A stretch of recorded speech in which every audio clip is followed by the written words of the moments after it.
샬롬, 어느덧 8월의 끝자락입니다. 초등학생들과 중고등학생들은 대부분 개학을 했고 대학생들도 개강을 앞두고 있습니다.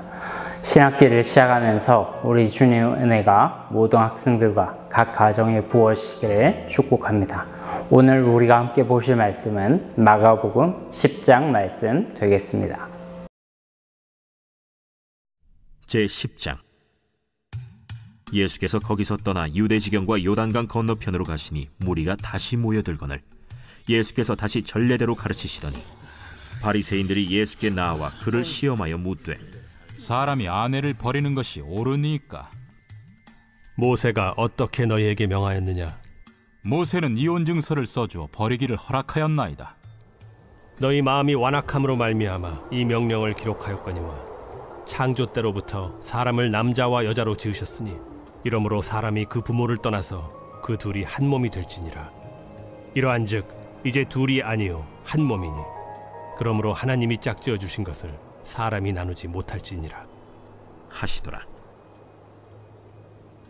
집에서 제자들이 다시 이 일을 물으니 누구든지 그 아내를 버리고 다른 데에 장가드는 자는 본처에게 간음을 행하며 또 아내가 남편을 버리고 다른 데로 시집가면 간음을 행함이니라.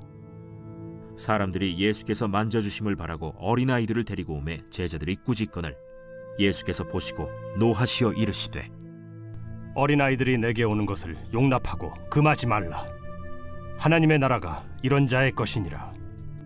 내가 진실로 너희에게 이르노니 누구든지 하나님의 나라를 어린아이와 같이 받들지 않는 자는 결단코 그곳에 들어가지 못하리라 하시고 그 어린아이들을 안고 그들 위에 안수하시고 축복하시니라. 예수께서 길에 나가실새 한 사람이 달려와서 꿇어앉아 묻자오되 선한 선생님이여, 내가 무엇을 하여야 영생을 얻으리이까? 네가 어찌하여 나를 선하다 일컫느냐? 하나님 한 분 외에는 선한 이가 없느니라. 네가 계명을 안 하니 살인하지 말라, 간음하지 말라, 도둑질하지 말라, 거짓 증언하지 말라, 속여 빼앗지 말라, 내 부모를 공경하라 하였느니라. 선생님이여, 이것은 내가 어려서부터 다 지켰나이다. 예수께서 그를 보시고 사랑하사 이르시되 네게 아직도 한 가지 부족한 것이 있으니 가서 네게 있는 것을 다 팔아 가난한 자들에게 주라. 그리하면 하늘에서 보화가 네게 있으리라. 그리고 와서 나를 따르라. 그 사람은 재물이 많은 고로 이 말씀으로 인하여 슬픈 기색을 띠고 근심하며 가니라. 예수께서 둘러보시고 제자들에게 이르시되 재물이 있는 자는 하나님의 나라에 들어가기가 심히 어렵도다. 제자들이 그 말씀에 놀라는지라. 예수께서 다시 대답하여 이르시되 얘들아, 하나님의 나라에 들어가기가 얼마나 어려운지 낙타가 바늘기로 나가는 것이 부자가 하나님의 나라에 들어가는 것보다 쉬우니라. 제자들이 매우 놀라 서로 말하되 그런즉 누가 구원을 얻을 수 있는가? 하니 예수께서 그들을 보시며 이르시되 사람으로는 할 수 없으되 하나님으로는 그렇지 아니하니 하나님으로서는 다 하실 수 있느니라. 베드로가 여짜와 이르되 보소서, 우리가 모든 것을 버리고 주를 따랐나이다. 내가 진실로 너희에게 이르노니 나와 복음을 위하여 집이나 형제나 자매나 어머니나 아버지나 자식이나 전토를 벌인 자는 현세에 있어 집과 형제와 자매와 어머니와 자식과 전토를 100배나 받되 박해를 겸하여 받고 내세의 영생을 받지 못할 자가 없느니라. 그러나 먼저 된 자로서 나중되고 나중된 자로서 먼저 될 자가 많으니라. 예루살렘으로 올라가는 길에 예수께서 그들 앞에 서서 가시는데 그들이 놀라고 따르는 자들은 두려워하더라. 이에 다시 12 제자를 데리시고 자기가 당할 일을 말씀하여 이르시되 보라, 우리가 예루살렘에 올라가노니 인자가 대제사장들과 서기관들에게 넘겨짐에 그들이 죽이기로 결의하고 이방인들에게 넘겨주겠고 그들은 능욕하며 침뱉으며 채찍질하고 죽일 것이나 그는 3일 만에 살아나리라. 세베대의 아들 야고보와 요한이 주께 나와 여짜오되 선생님이여, 무엇이든지 우리가 구하는 바를 우리에게 하여 주시기를 원하옵나이다. 너희에게 무엇을 하여 주기를 원하느냐? 주의 영광 중에서 우리를 하나는 주의 우편에 하나는 좌편에 앉게 하여 주옵소서. 너희는 너희가 구하는 것을 알지 못하는도다.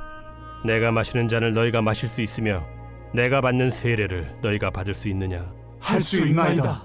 너희는 내가 마시는 잔을 마시며 내가 받는 세례를 받으려니와 내 좌우편에 앉는 것은 내가 줄 것이 아니라 누구를 위하여 준비되었든지 그들이 얻을 것이니라.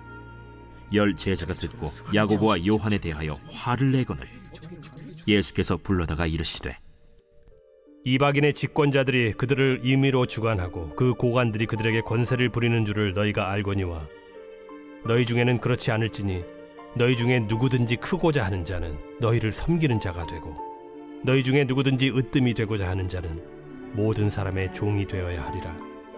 인자가 온 것은 섬김을 받으려 함이 아니라 도리어 섬기려 하고 자기 목숨을 많은 사람의 대속물로 주려 함이니라. 그들이 여리고에 이르렀더니 예수께서 제자들과 허다한 무리와 함께 여리고에서 나가실 때 디메오의 아들인 맹인 거지 바디메오가 길가에 앉았다가 나사렛 예수시란 말을 듣고 소리질러 이르되 다윗의 자손 예수여, 나를 불쌍히 여기소서. 많은 사람이 꾸짖어 잠잠하라 하되 그가 더욱 크게 소리질러 이르되 다윗의 자손이여, 나를 불쌍히 여기소서. 예수께서 머물러 서서 그를 부르라 하시니 그들이 그 맹인을 부르며 이르되 안심하고 일어나라. 그가 너를 부르신다. 맹인이 겉옷을 내버리고 뛰어 일어나 예수께 나아오거늘 예수께서 말씀하여 이르시되 내게 무엇을 하여 주기를 원하느냐? 선생님이여, 보기를 원하나이다. 가라. 내 믿음이 너를 구원하였느니라. 하시니 그가 곧 보게 되어 예수를 길에서 따르니라.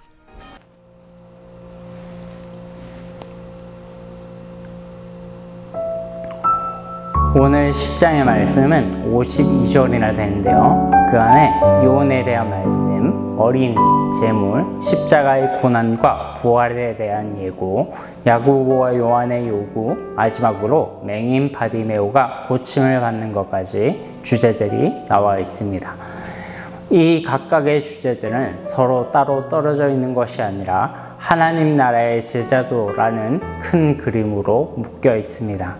1절부터 12절까지 먼저 보죠. 당시 유대 사회에서 이혼은 생각보다 흔한 일이었어요. 그리고 이혼을 요구하는 대부분의 경우는 남성들이었고 남자들은 온갖 핑계를 만들어서 이혼 증서를 써서 아내를 버렸습니다. 예를 들면 아침밥이 남편 입맛에 안 맞거나 밥을 태우면 이혼 사유가 되는 거죠.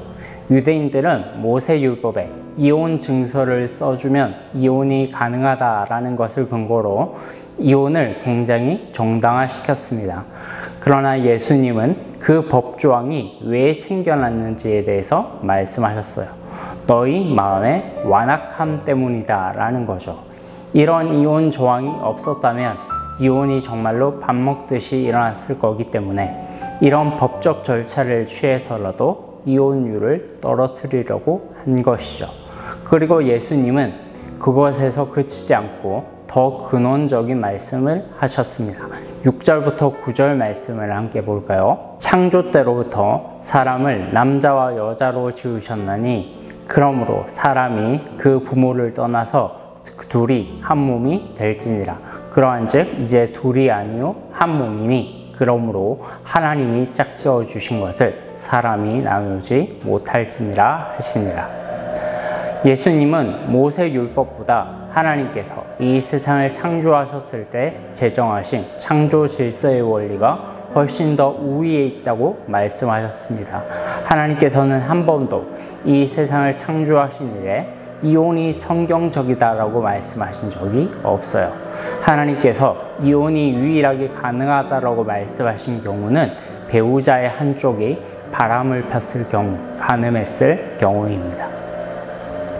사랑하는 여러분, 결혼과 가정이라는 제도는 하나님 나라를 경험하는 가장 기초적인 제도입니다. 그러므로 가정 안에서도 당연히 제자도라는 것이 있습니다.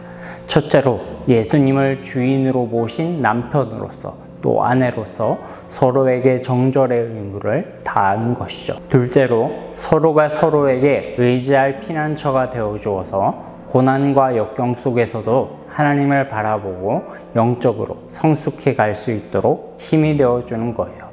이 모든 것은 남편이나 아내가 내 소유가 아니라 하나님의 존귀한 형상으로 지음받은 사람이라는 것을 인정할 때 가능한 것입니다.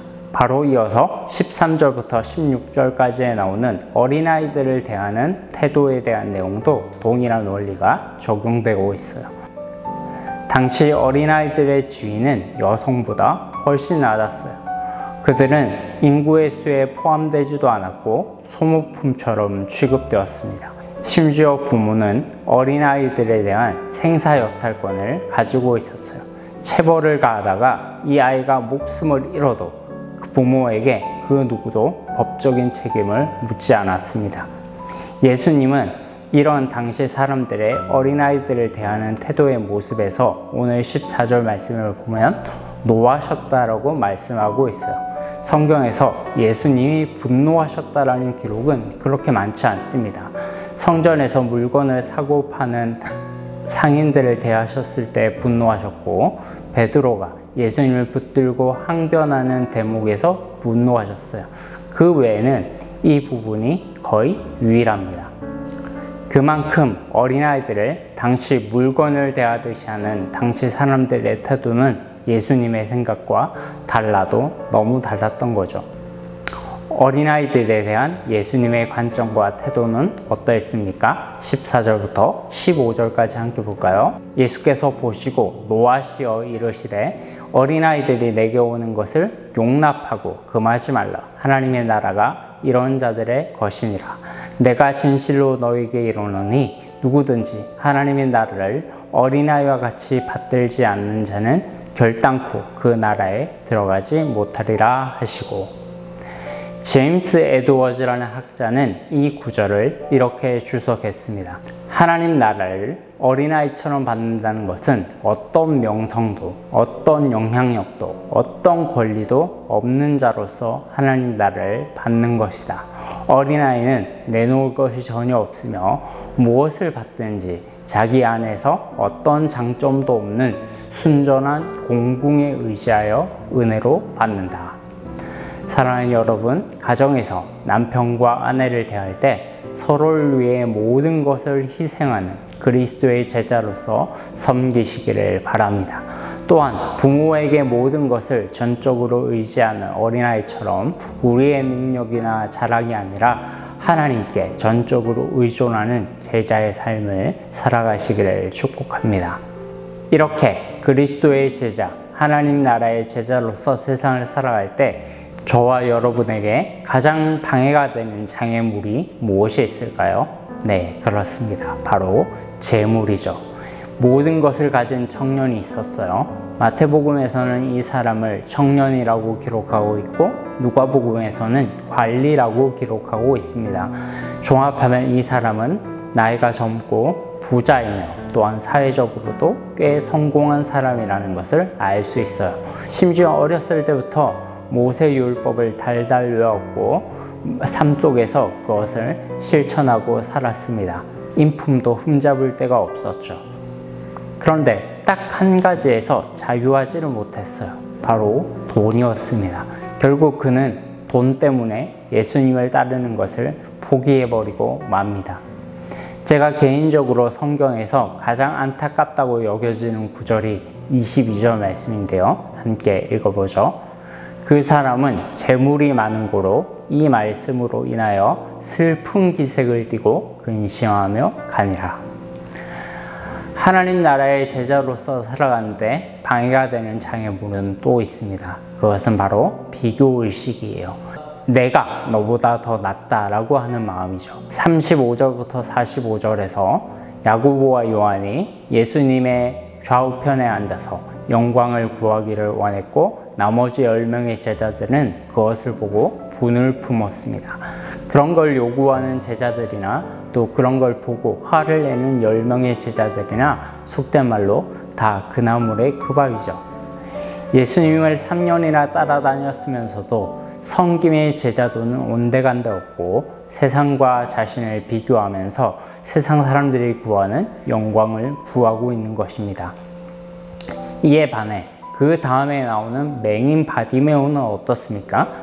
47절 말씀을 함께 볼까요? 나사렛 예수시란 말씀을 듣고 소리질러 이르되 다윗의 자손 예수여 나를 불쌍히 여기소서 하거늘. 바디메오는 한 번도 본 적이 없는 예수였지만 그분의 소문을 듣고 구약이 말하는 다윗의 자손, 바로 메시아라는 것을 확신했습니다. 그래서 다윗의 자손 예수여 라고 믿음의 고백을 할 수 있었습니다. 또한 그의 믿음은 단지 말의 고백에서 그치지 않았죠. 마지막 52절 말씀 함께 읽겠습니다.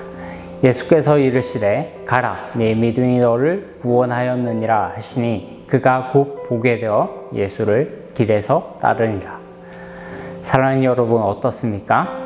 모든 율법을 다 알고 있으면서도 재물의 눈이 어두워 끝내 예수를 따르지 못한 청년이나 아직도 여전히 자리싸움이나 하고 있는 12제자와 비교했을 때 비록 배운 것이 없고 앞을 보지 못하지만 믿음으로 온전히 예수를 인격적으로 받아들이고 예수를 따라갔던 바디메오가 참된 제자가 아니겠습니까?